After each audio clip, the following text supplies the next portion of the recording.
జిల్లా ఏటూరు నాగారం అటవీ ప్రాంతంలో భారీగా కాల్చిచ్చు చెలరేగింది. తాడ్వాయి, పాస్రా, మేడారం అడవుల్లో మంటలు వేగంగా విస్తరిస్తున్నాయి. దీంతో వందలాది వృక్షాలు, వన్యప్రాణులు అగ్నికి ఆహుతయ్యాయి. బీట్ అధికారులు పర్యవేక్షణ లోపం వల్లే ఇలాంటి ప్రమాదాలు జరుగుతున్నాయని స్థానికులు అనుమానం వ్యక్తం చేస్తున్నారు. అటవీ శాఖ అధికారులు తక్షణమే స్పందించి మంటలను అదుపు చేయాలని కోరుతున్నారు.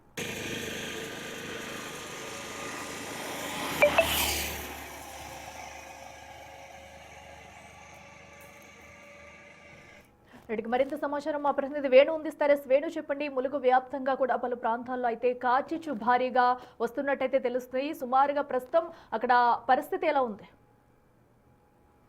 అయితే ఏటూరు నాగారం అటవీ ప్రాంతం దాదాపు 4 ఎకరాల పరిధి లోపల ఈ మంటలు చెల్లినట్టుగా తెలుస్తుంది. అందులో భారీ వృక్ష సంపద కూడా అగ్నికి ఆహుతవుతోంది. మార్చి మొదటి వారంలోనే అటు భూపాలపల్లి జిల్లాలోని మహదేవ్పూర్, కాళేశ్వరం ప్రాంతంలో కాచిచ్చు రేగి దాదాపు 28 ఎకరాల పైగా పూర్తిగా మంటల్లో అగ్నికి ఆహుతైంది. ఆ ఘటన మరొకముందే మరోసారి ములుగు జిల్లాలో అడవిలో కాల్చి తిరగడము ఆందోళన అయితే కలిగిస్తున్న పరిస్థితి. అయితే బీట్ అధికారులు నిత్యం పర్యవేక్షణ చేస్తే ఎక్కడ మంటలు అంటుకున్నా కూడా వెంటనే ఆర్పే ప్రయత్నం చేసేవారు. కానీ అటు బీట్ అధికారుల పర్యవేక్షణ లేకపోవడంతో కాల్చిచ్చు దావానంలో వ్యాపిస్తోంది. పూర్తిగా వృక్ష సంపద అంతా కూడా అగ్నికి ఆహుతవుతుందంటూ కూడా స్థానికులు మండిపడుతున్న పరిస్థితి. ప్రస్తుతం ఇటు మేడారం ప్రాంతానికి భక్తులు రావడం, ఆ అడవి ప్రాంతం లోపల వాళ్ళు వంటలు చేసుకొని ఆ నిప్పులను ఆర్పకుండా పోకపోవడంతోనే ఇట్లాంటి అగ్ని ప్రమాదాలు అడవుల్లో జరుగుతున్నాయంటూ కూడా అధికారులు చెప్తున్నారు. పదే పదే అధికారులు చెప్పినా కూడా భక్తులు వినకపోవడంతో ఇలా అగ్ని ప్రమాదాలు సంభవించి పూర్తిగా అటు అటవీ ప్రాంతంలో వృక్ష సంపద అంతా నాశనం అవుతుంది. సో మొత్తానికి ఈ ఘటనలు జరగకుండా పూర్తిగా అటు అటవీ శాఖ అధికారులు అప్రమత్తంగా ఉండాలి. మరోవైపు ఫైర్ ఎక్స్టింగ్విషర్లతో సిద్ధంగా ఉండి ప్రస్తుతం చెలరేగుతున్న మంటలను ఆర్పితేనే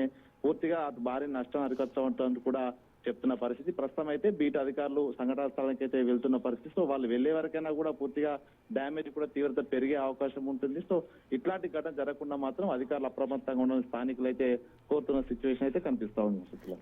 ఎస్ వేణు, మొదటగా కూడా ఈ కాల్చిచ్చు అయితే ఏ ప్రాంతం నుంచి అయితే స్టార్ట్ అయింది అనుకోవచ్చు. సో ఇప్పటికే అధికారులు ఇంకా చేరుకోలేదని కూడా చెప్తున్నారు. మరి అక్కడ ఉన్న స్థానికుల్లో ఎవరినైనా అక్కడి నుంచి ఖాళీ చేసే ప్రయత్నం చేస్తారా? స్థానికుల పరిస్థితి ఏంటి?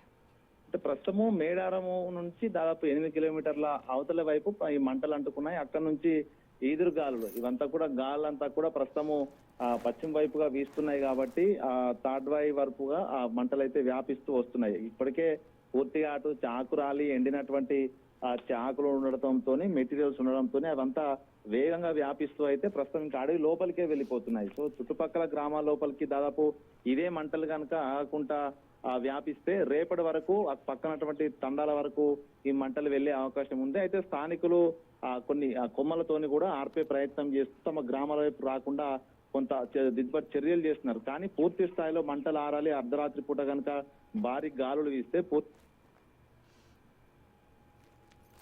Right Venu, thank you.